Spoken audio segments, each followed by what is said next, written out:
Les petits détails des plus grands films, bienvenue dans Aviez-vous remarqué? Des bolides en couleur sous le soleil de Floride, un côté tuning années 2000 un peu kitsch, c'est bien le deuxième volet de la saga Fast and Furious intitulé Too Fast, Too Furious. Installez-vous pour quelques petits détails du film, et comme ils ont pensé bon de le préciser, on relaie le message, n'essayez pas de faire la même chose avec votre Twingo. Si Paul Walker reprend son rôle de Brian O'Connor, ce film restera pour les fans de la saga Fast and Furious, celui sans Vin Diesel. Le chauve le plus rapide d'Hollywood aurait longtemps hésité à revenir, si bien qu'Universal aurait commandé deux scripts différents, l'un avec et l'autre sans Vin. A l'inverse, le mannequin Devon Aoki fait ici ses débuts au cinéma, en incarnant la seule pilote féminine du film. A l'instar de Michelle Rodriguez dans le premier volet, elle a passé son permis sur le tournage. Paul Walker, lui, était déjà un grand fan de sport automobile et conduit sa propre voiture de course au début du long métrage. C'est d'ailleurs lui qui effectue le dérapage à son arrivée, ainsi que de nombreuses autres cascades.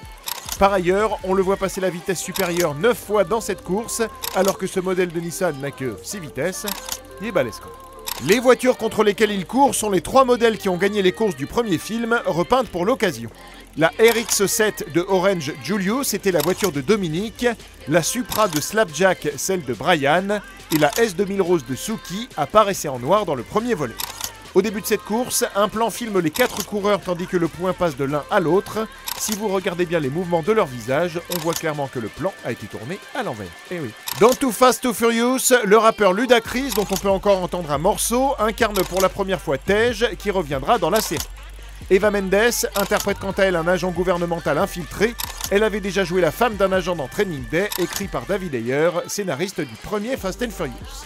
Et le producteur Neil H. Moritz, qui apparaissait déjà dans le premier, se repaie ici un caméo, cette fois en policier, durant la course-poursuite finale sur l'autoroute. Au milieu du film, on peut voir cet homme au volant d'une voiture rouge qui finit sous les roues d'un camion, une mort qui ne semble toucher personne. Peut-être parce que ce même homme réapparaît quelques secondes plus tard au volant d'une Dodge Viper jaune. Sachez d'ailleurs que ce modèle était un prototype prêté par Dodge à Universal, ce qui explique que cette voiture termine la course intacte. Toujours dans les cascades, notre favorite reste sans doute la toute dernière, lorsqu'une voiture saute sur un bateau en marche. Ici, pas d'image de synthèse, la cascade a bel et bien été effectuée pour de vrai et en une seule prise.